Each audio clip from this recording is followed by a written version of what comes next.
Hey guys, so welcome back to my channel. So guys, this is this part 2 of my Cowboy Carter edition. Now I have been presented with a premonition and I am here to share this with you guys. So like I mentioned to you guys, I went to go see the Beyonce Cowboy Carter not only one but 2 times. I think the first time I would say it doesn't count due to the adrenaline. Now that I finished calming down, watching the second tour on day 28th, which was at the Metlife Stadium. Like I mentioned before, there is an Act 4. I think going through this video, make sure you guys have your popcorn as well as something that's gonna make sure you guys relax. This is gonna be a lot of unpacking. Like, not to mention that this whole sequel that I'm going to be covering has at least 10 or 12 parts to it. So this is part 2. As I mentioned, to understand the driving force as well as the impact of Cowboy Carter, we must look upon the interludes as well as the visuals that is presented to us at the tour. I'm still in shock of all of the details that I managed to pick up from the entire tour. We will get small snippets from the tour, especially on the 4th night, which I was able to make a better understanding of the tour. The tour opens up, especially after Daughter. Beyonce is presented to us to going back to the Renaissance. When she opened that part up, and she started walking with the chrome, but this time it's a golden sheer chrome under the pyramid portal. Now the Renaissance had a circular portal. This one has more of a pyramid portal, and when she presents herself during this version, it almost feels as if it's ethereal, it's magical, it's the essence of like a golden goddess, almost as if an echoing to the past of the Renaissance itself. What made this so I would say extravagant, is that she's standing on Chardonnay, which it seems as if the horse has now transformed to is a golden ethereal form, its avatar form. Beyonce is channeling her inner avatar for the Cowboy Carter. The true essence of Cowboy Carter comes to play after she finished presenting Daughter, which is, to me, Daughter is probably the most beautifulest song of Cowboy Carter. She comes down to a ballad of operatic sound. She almost sounds like a siren. It was so effortlessly hearing that from the tour. She sounds even better than her actual album, which is insane. Flamenco, which is one of the shortest songs of the Cowboy Carter, was even more beautiful when you heard it live. I think what made this album better, I would say, than Renaissance, and that's me shockingly saying that, is that the way she brought this tour to life was more driven, I feel. Renaissance was more partying. After covering the ballads that she did from Renaissance, I felt as if she turned it up more. She's dancing, but not to the full extent that she did in Renaissance. Renaissance, it almost like it was a warming up to each night. Mind you, Renaissance had 52 shows. This one has 32, if I'm not mistaken.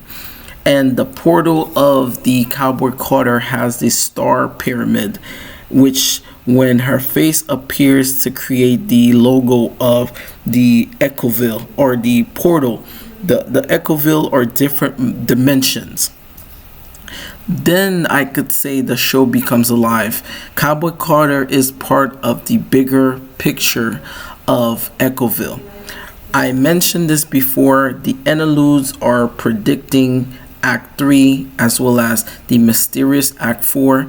It also goes back to her British magazine covers, that some of these things were futuristically different from anything else we have seen.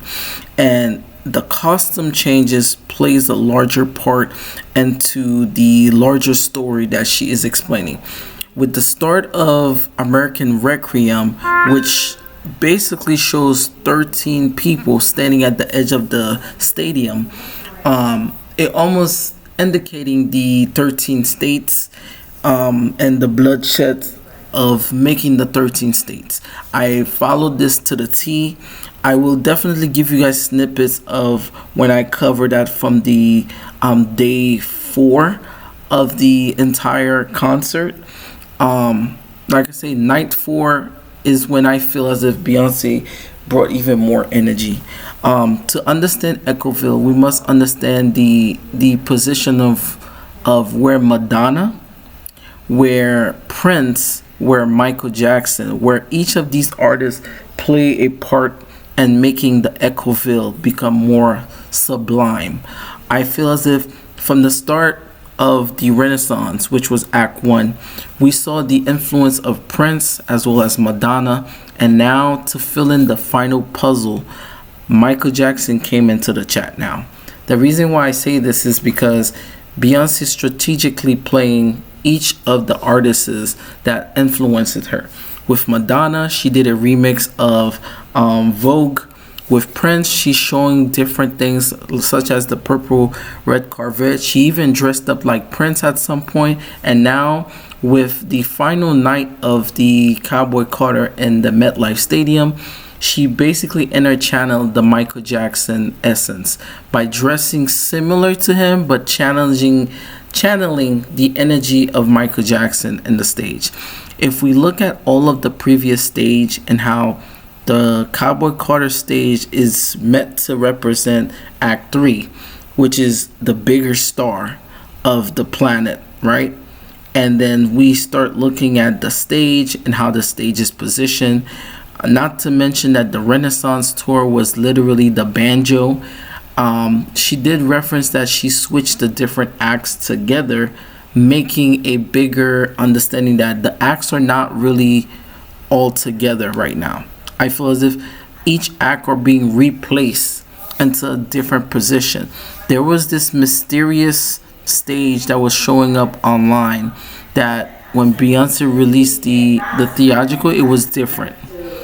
And to see what's happening now compared to the stage itself, the Echoville, and the impact of the Echoville itself, it's insane. It's really insane to think about how Beyonce's interludes are channeling the different parts of Renaissance, but as well as the history of the different cities.